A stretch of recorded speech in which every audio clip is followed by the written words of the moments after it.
Can I get you anything else? No, I don't mean to be a bother. It's just that you've been here for quite some time, and I'm sorry to assume so, but maybe they aren't coming. And that isn't anything to be ashamed of, you know? It happens to us all. I know I've been stood up my fair share of times, and I just thought maybe I could keep you company for a bit in the interim, if that isn't too presumptuous of me, of course. I noticed you a while back, actually, maybe a week or so ago. You were sat at the bar, joined by a woman who ordered only water her entire stay, yeah? She seemed quite guarded at first, but she's always that way when here. Oh, of course. She's been coming here for longer than I can recall. My mother, who ran this old place before and her mother before her, or her mother before her, you know, you get the idea. Anyway, they all told tale of a woman of unparalleled beauty who would come and order only water. But she would hide herself away in this very corner of the tavern, only to be joined by some poor lost soul. Something about her just seems to draw them in. She has a way about her, you know? An aura that beckons them in, like a lighthouse as the fog rolls over the sea. They would be lost in thought or sadness, and something would shift in them.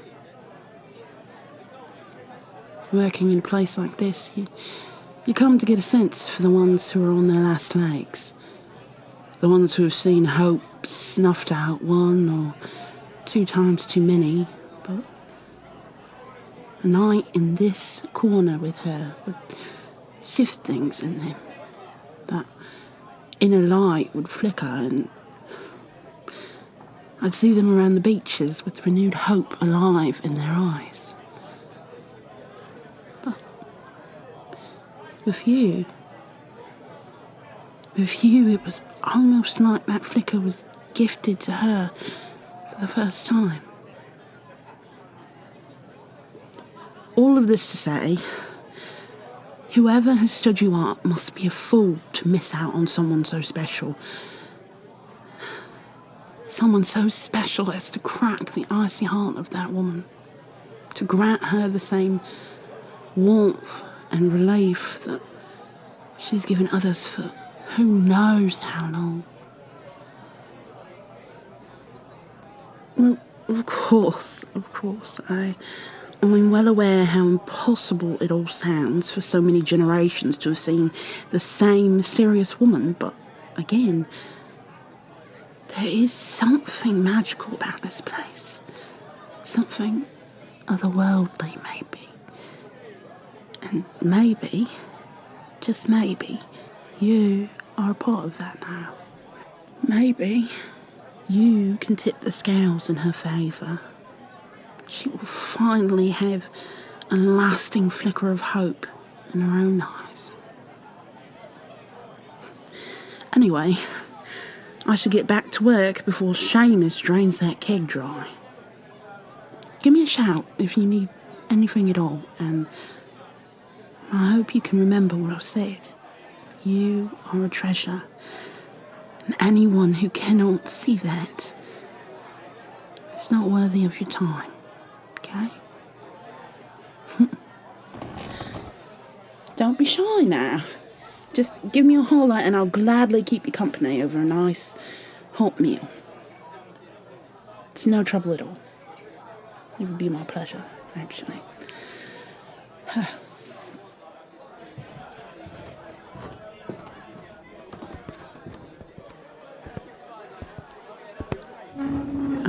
I'm sorry. It took me longer than expected. I had to handle a few loose ends. But I won't trouble you with any of that. I can tell, based on how you tensed up just now, you would be too squeamish for details. I mean, I could go if you'd like to take her up on that offer of a date. I'm never one to stand in the way of young love, especially not on account of delving back into wounds I'd sooner leave buried. Right. I'm only teasing. I'm sure you're used to being teased, though, seeing as how flushed you become at the simplest of proddings. So, where were we exactly? Or rather, what more were you wanting to know? I know I spoke of Alexander last we saw one another.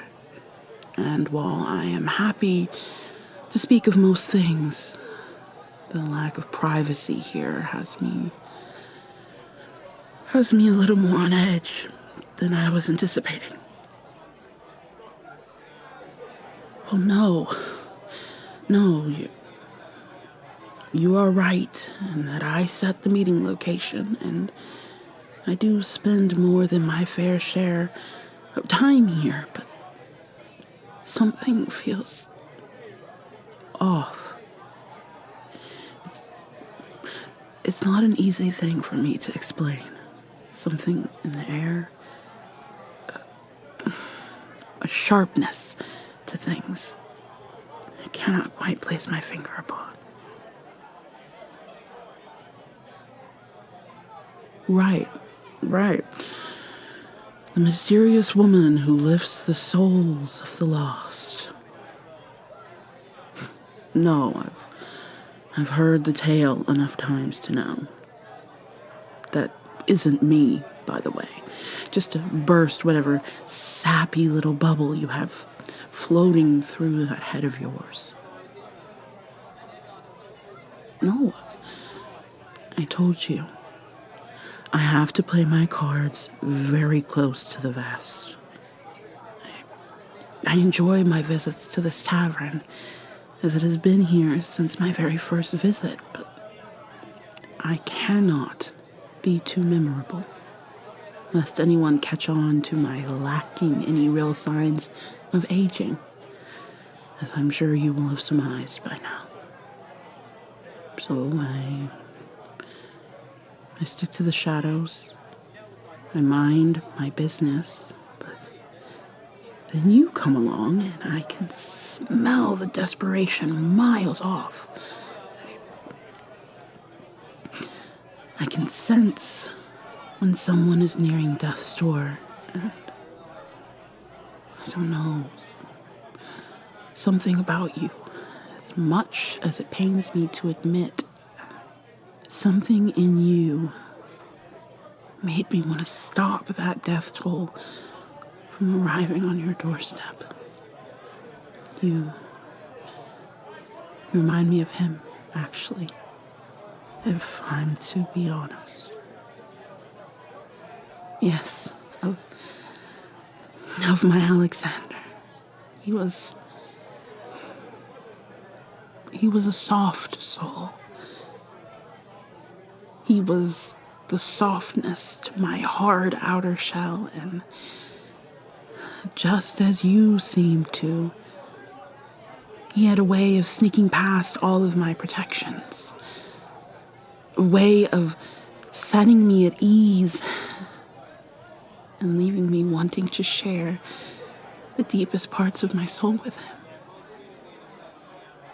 Look, I know that I have been hard on you in the brief time that we have known one another, and maybe that's why.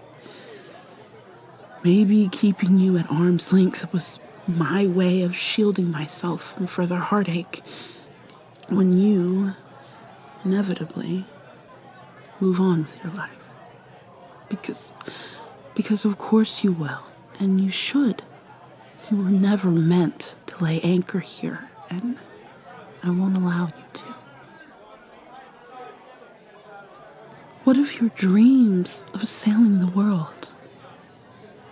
When we met, that was the one thing that brought life back to your eyes as you attempted to drown your sorrows of love lost. The look of pride that washed over you as you told me of your adventures at sea, albeit in a ship that I am still furious at you for attempting to cross the globe in. I don't know what you were thinking. Yes. Although I do have something for you in that regard, actually. No, I will not hear any pushback on the subject. I've gotten you something, but we must travel down to the docks in order for me to give it to you. If you're all right with going with me for a walk in the moonlight. Okay. Oh, I've settled your bill already. We can grab the meals I ordered on our way out. I do pride myself on keeping things in order, yes. Chivalry is not dead after all. What a relief that must be.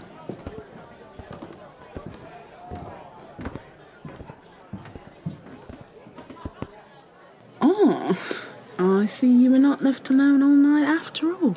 You know I love to make my dramatic entrances, Daniela. I'm never one to miss an opportunity to leave them sweating. Yes, as you so often pretend to be the cold, hardened one. But we both know better now, don't we?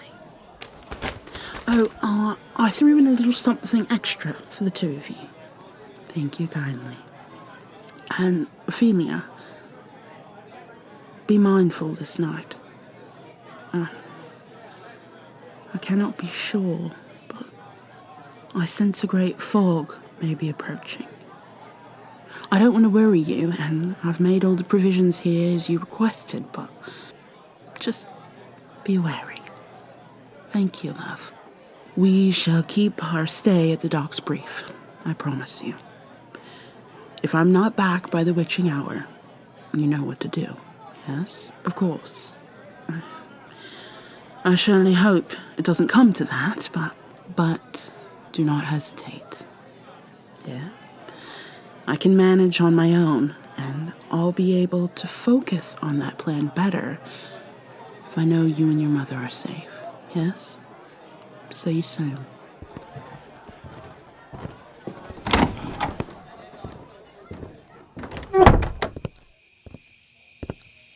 About Alexander? Well, no, I have never loved a man. Not in that way. It is my understanding that that can be an issue amongst humans, but for us, love is simply love.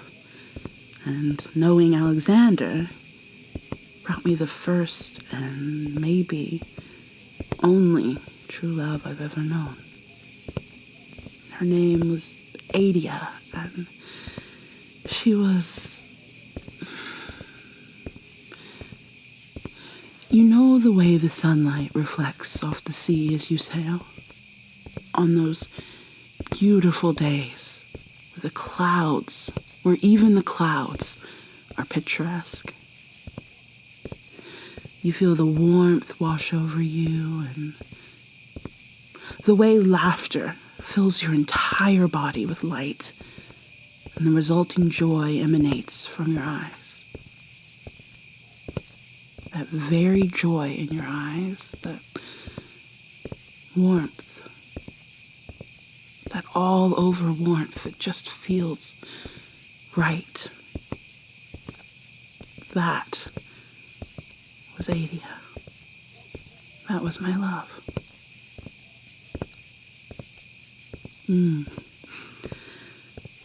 She was his older sister, and we simply fit together from the start. We tried to resist it, of course, not wanting Alexander to feel caught in the middle, but true love is a torrent. It pulls you inwards, and you find yourself curled up in what feels like home. But it feels like home in ways you never knew were possible before you found them.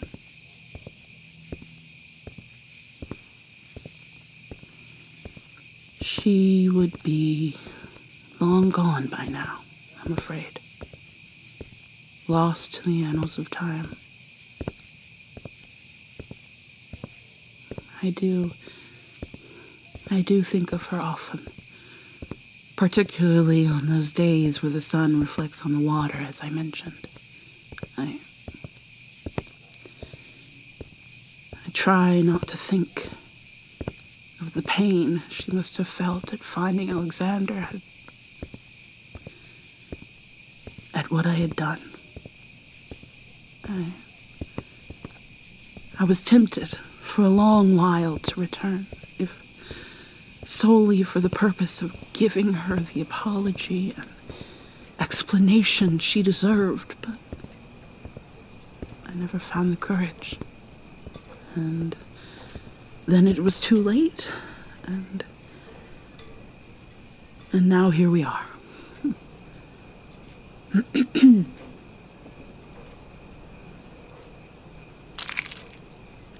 Now then, I want you to know that I've not done this out of pity or some spiteful effort to be rid of you. Though I know I don't show it,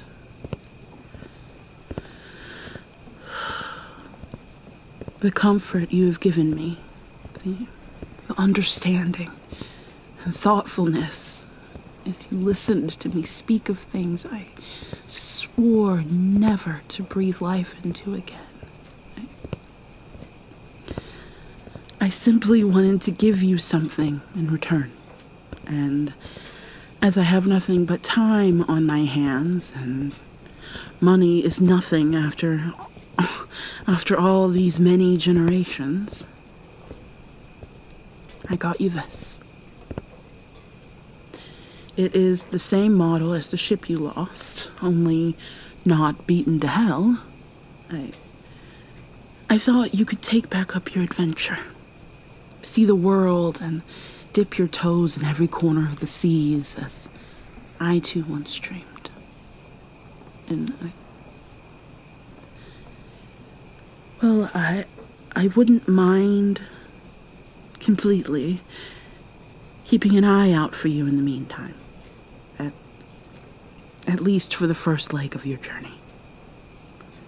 But I understand if you'd rather go alone and leave me a distant memory, but I simply wanted to offer...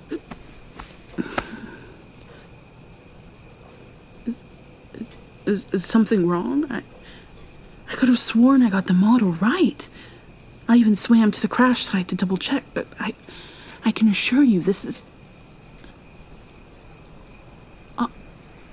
Oh. No, yes.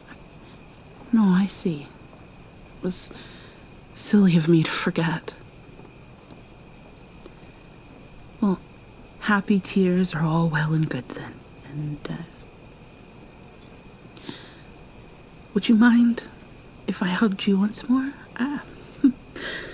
Now that I'm not worried I've done something horrible to offend you again, and could actually... well, I could actually enjoy your embrace this time.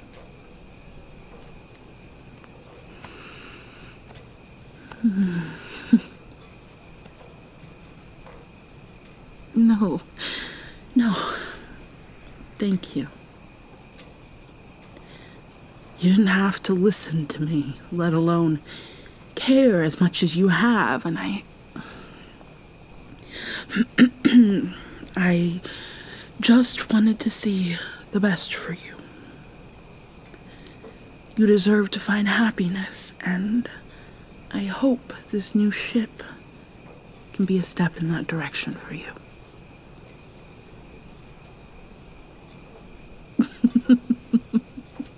No, I can promise you I am not some mysterious woman who seeks out those in need at the tavern. That sounds more like me, is what she was going to say. Get behind me now.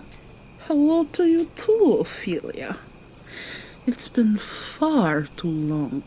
1,000 lifetimes without ever casting my eyes upon your wretched presence would have not been enough, Evelina.